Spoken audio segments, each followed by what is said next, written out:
လူတိုင်းမှာကျေးဇူးအချီဆုံးပုဂ္ဂိုလ်တယောက်ကိုရှားပါဆိုလို့ရှိရင်လူတိုင်းမှာကိုယ့်ရဲ့အမေဖေဟာကိုယ့်အတွက်ကျေးဇူးရှိဆုံးပဲနံပါတ်1ထားမှာဖြစ်ဘာကြောင့်မိဘကိုကျေးဇူးရှိဆုံးလို့ပြောလို့ရှိရင်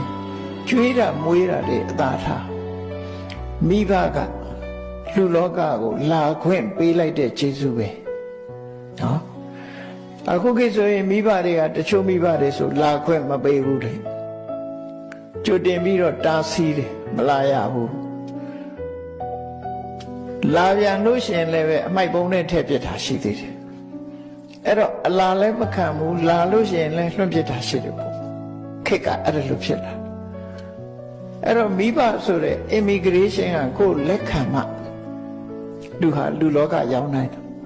အဲ့တော့ကိုလူလောကရောက်လာတာမိဘရဲ့ကျေးဇူးပဲဖြစ်တယ်ပေါ့အကယ်၍မိဘကကိုယ်ကိုလက်မခံခဲ့ဘူးဆိုရင်လူဖြစ်ဖို့ရဘလို့မှဖြစ်နိုင်မွေးဖွားလာပြီးနောက်ကိုယ်ကိုပြုစုဆောင်ရှောက်မှုမပေးဘူးဆိုရင်လည်းဘလို့မှလူဘဝမှာကြီးထွားလာနိုင်မှာမဟုတ်ဒါကြောင့်မို့ဣမတ္တလောကတ္တဓာတိတာရောဒီလောကကြီးကို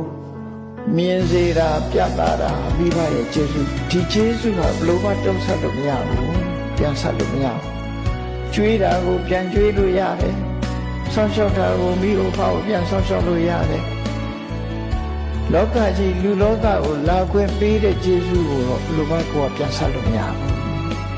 ဒီလိုဆိုလို့လည်းပေါ့နော်ရသော်ဘုရားကမိဘရဲ့ကျေးဇူးကို၃မျိုးပဲခေါ်ထားတယ်၃မျိုးကဘာလို့ဆိုရင်အာပါဒက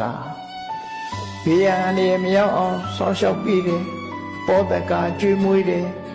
ဣမတ္တလောကတ္တဓာတိတာရောဒီလောကကြီးကိုလာခွင့်ပေးတယ်ဆိုတာအဲ့ဒီကျေးဇူးပဲအဲ့ဒီကျေးဇူး၃မျိုးထဲမှာဣမတ္တလောကတ္တဓာတိတာရော